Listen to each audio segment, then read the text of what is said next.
Karatay Sözü YouTube kanalıma hoş geldiniz, sefalar getirdiniz. Yine devam ediyoruz.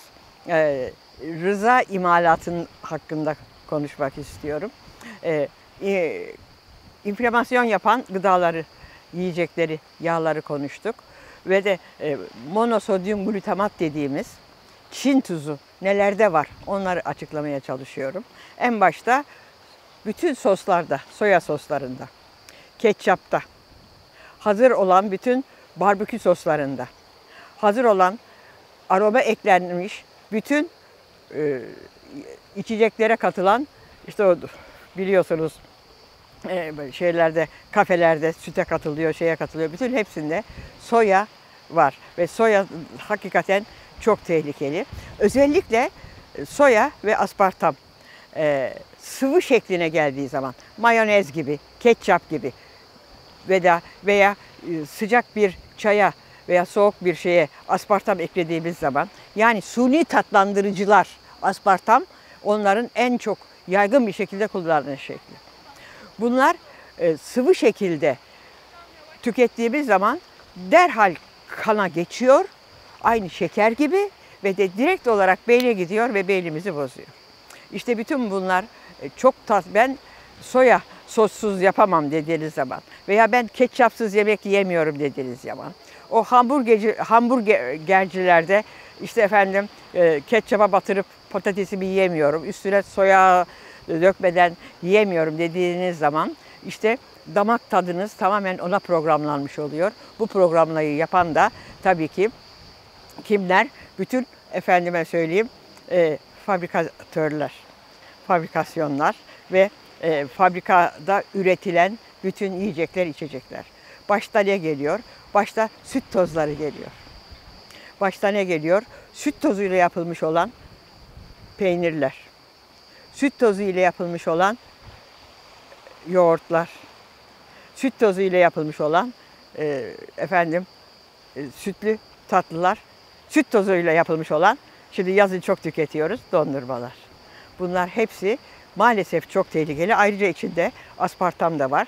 Tabii başka bir sürü kimyasal maddeler de var. Monosodyum glutamat dediğimiz Çin tuzu. Hem tatlılarda hem tuzlularda oluyor. Aspartam da hem tatlılarda hem tuzlularda mutlaka oluyor ve siz buna programlanıyorsunuz. Peki bunları programlandığı zaman, siz bunları yediğiniz zaman çok mutlu olduğunuzu sanıyorsunuz. Çünkü sinirleri başta uyarıyor. Peki bunların programlanması, yani her türlü hastalığın, kronik hastalığın, her türlü daha önce saydığım bütün hastalıkların sebebi olan bunların sizin vücudunuzda programlaması ve siz bunu kendiniz seçtiğinizi sandığınız için kimin işine yarıyor? Kimin işine yarıyor? İşte burada maalesef fabrikatörlerin ve de üreticilerin işine yarıyor ve onlar tabii sizin buna bağımlı olmanızı sağlayarak piyasalarını, pazarlarını geliştirdikleri pazarları ellerinde tutmaya çalışıyor.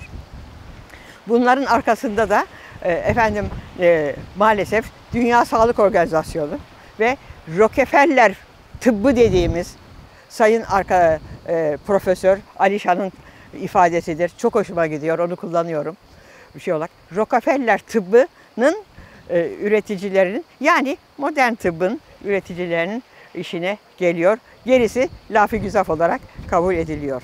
Çünkü şimdiye kadar modern tıp dediğimiz, Rockefeller tıp dediğimiz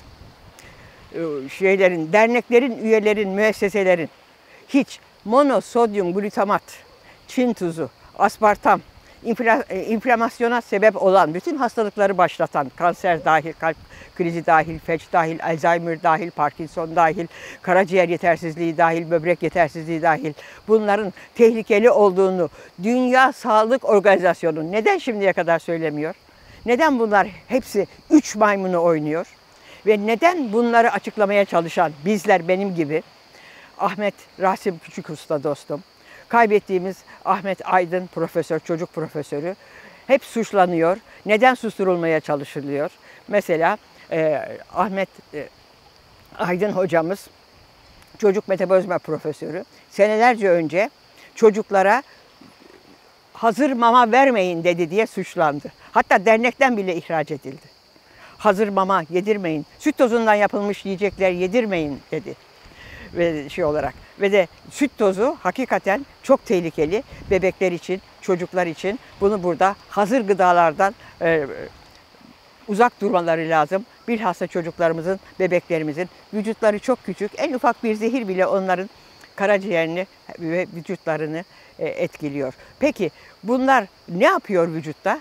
Bakın bu zehirler, yani Çin tuzu vücuda girdiği zaman, suni tatlandırıcılar başta aspartam olarak hepsi, o ayrı bu ayrı değil, vücuda girdiği zaman vücutta, hani şimdi çok moda ya, glutatyon denilen o maddeyi azaltıyor, düşürüyor efendim.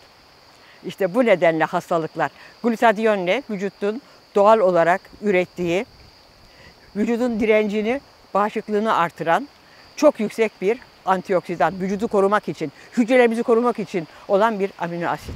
İşte bunu düşürüyor bunlar efendim. Bu hazır yiyeceklerde bulunan ve de soya sosunda bulunan, ketçapta bulunan diğer bütün tatlandırıcılar bunları düşürdüğü için hastalıklara sebep oluyor. O halde bir daha söylüyorum.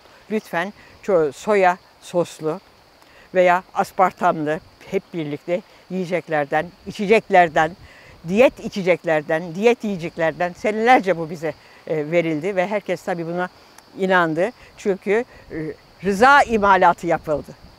Consent Manufacture diye bu kitabı mutlaka okuyun, Chomsky'nin yapıldı. Herkes onu alınca rahat ettim. Zayıflayacağım diye, halbuki giderek şişmanladılar ve giderek efendime söyleyeyim hastalıklar arttı. Tıp bu kadar ilerledi. Teknoloji bu kadar ilerledi. Sözüm ona. Peki hastalıklar giderek niye bu kadar arttı? Hiç bilmediğimiz hastalıklar niye buradan çıktı? Çünkü bunlar efendim Rockefeller tıbbının, modern tıbbın beklediği, ümit ettiği hastalıklar artsın da biz biraz rahat edelim, faydalanalım diye konuşuldu.